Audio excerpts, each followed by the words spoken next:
So I think what happens with a lot of folks is, especially what holds them back, is that everything needs to go through them. So you see this a lot through really, really smart people typically. Like, let's look at surgeons or doctors. Let's just pick on them. At some point, there's only so many patients they can see in a day.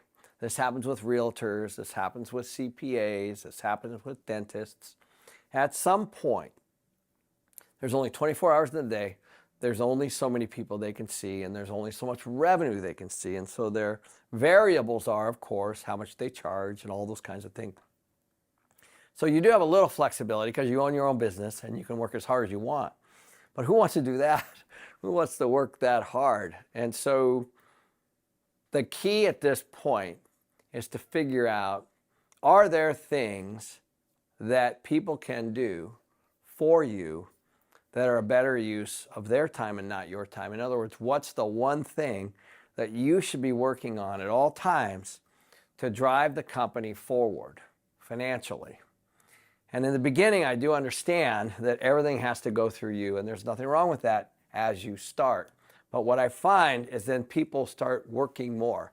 First they work 8 hours, then 10, then 12, then 16, and then they're just burnt out. Now they're working 7 days a week and they have no life. So the first thing that you have to do in order to scale is, of course, find people that can do what I would consider to be admin work or administrative stuff.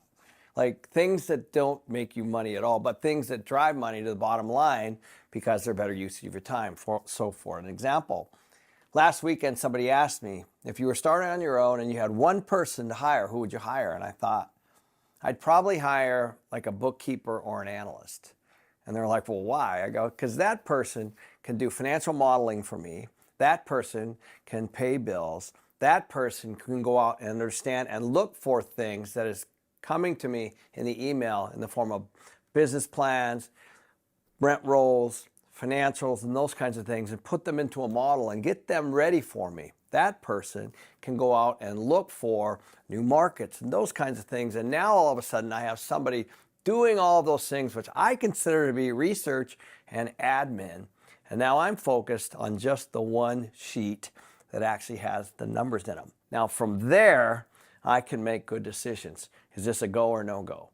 And now I'm more efficient. I can do all of those things. I can scour the internet at night. I can send broker emails. I can go look at markets. I can go do modeling. I can do all of that stuff. And you have to know how to do that stuff. The point is, does that make you money? I would say, follow the cash ball. Is that losing your money or making you money? So we're very clear on what our one thing now is. It's to grow the company to 25,000 units. And so for that, we need a whole new layer of people that can get us to that point. As far as analysts, acquisitions, new markets, equity sources, etc. All of those things have to be put in place because let's say my company is running at 1.0 and that's 10,000 units. To go to 2.50, 25,000 units, that's another gear. You have to have different people in different positions and you have to think different.